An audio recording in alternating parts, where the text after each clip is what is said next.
Hi, I'm Reverend Kim Polchow, the pastor of Bodark United Methodist Church in Bodark, Missouri, and this message is called Speakers for the Dead, and it's on March 24th, 2020. We're going to start with John 11:32 to 35. When Mary reached the place where Jesus was and saw him, she fell at his feet and said, "Lord, if you had been here, my brother would not have died." When Jesus saw her weeping, and the Jews who had come along with her also weeping, he was deeply moved in spirit and troubled. "Where have you laid him?" he asked. "Come and see, Lord," they replied. Jesus wept. My son's paternal grandfather, Santo De Luca, was one of my all-time favorite human beings. 3 years ago this week, I did his graveside service in Bel Paso, Sicily, where he was born. I was also present at 2 masses said for him, one in Torino, Italy, where he had lived his life, and where yesterday the COVID-19 case count was 2,198. Italy has a face to me, and it is the face of Santo De Luca. A few years before my son was born, his grandmother went into the hospital, and I went to Italy alone to help take care of his grandfather, Santo, who had Alzheimer's disease and was not usually present in the same moment the rest of us were in. With his wife out of the house, he was lost, and he wasn't even enjoying the one thing he loved the most, which was his meals. He wanted a good meal served properly with the appropriate accompaniments and wine, and all the Italians watching are like, yeah, no kidding, a meal.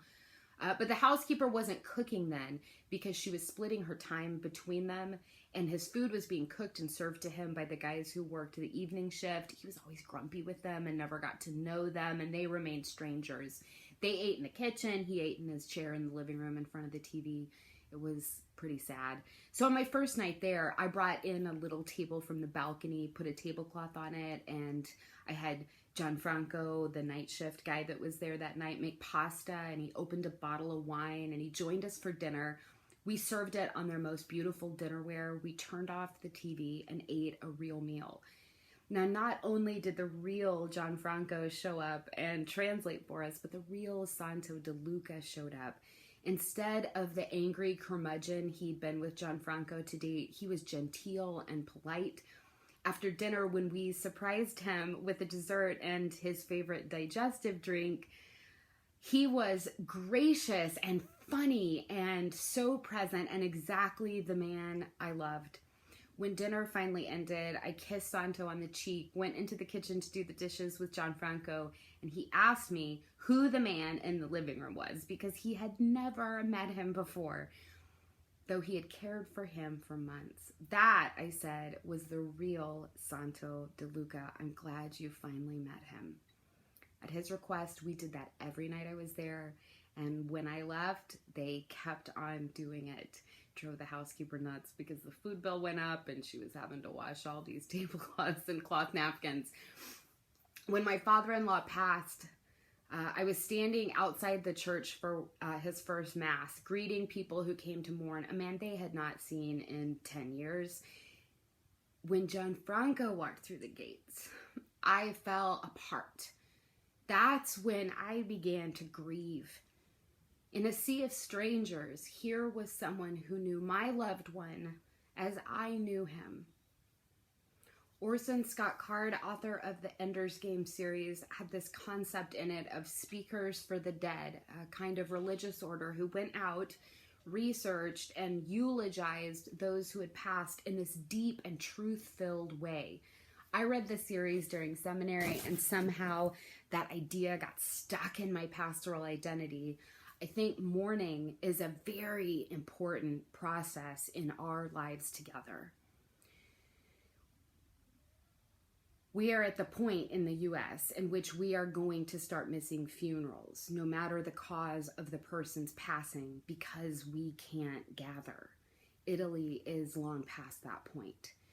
As a pastor who deeply believes in the importance of mourning and who has witnessed the power of grief, I'd like to voice a concern and to make a request and an offer. Here's my concern. There is value in the funeral preparation process. There is value in the conversation you have with your funeral director and or your pastor about your loved one. There is this point in the funeral preparation process when the awkward small talk gives ways to stories and tears and laughter, and that is an incredibly important point of the grieving process. When we skip that, the grieving process is longer and more pain-filled.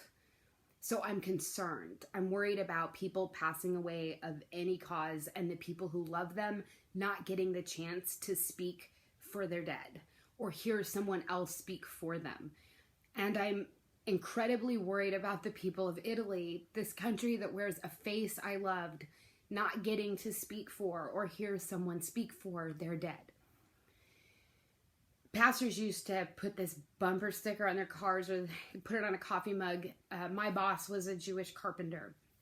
So my boss was a tombside weeper, a bringer of life from death, the resurrected and the resurrector, and the moving, loving God of the living and the dead. As a pastor, I help people speak for their dead, people who go to church and people who don't go to church. My faith is a requirement. The family's faith is not. My job is the same, no matter the faith of the family, and the process of grieving is the same.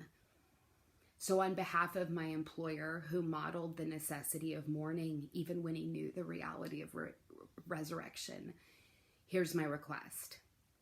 If you lose someone, have lost someone, and you don't get to go to their funeral because of these worldwide circumstances, please reach out to your priest, your pastor, or a counselor and speak of and for your dead. If you don't have one, you do now. Contact me through Facebook Messenger with your contact info. I will get to you, or I will send someone to you who will listen while you speak for your loved one. It won't be an attempt at conversion. It's instead an attempt at a relationship. You need someone who knows your loved one the way you did. We'll be your Gianfrancos. We will listen. We will see. We will hear. This request and offer goes for Italy too. My Italian is pretty rusty, but I had very deep conversations with my former father-in-law, who I think only had 5 or 6 words of English. We will make it through. You are not alone in this world. We will make it through. We will weep and we will make it through. Use your pastors and priests so you can grieve properly, even when this world is completely improper. And know that even the one who could resurrect wept. May you find the peace that passes understanding, and this time we cannot understand. Amen.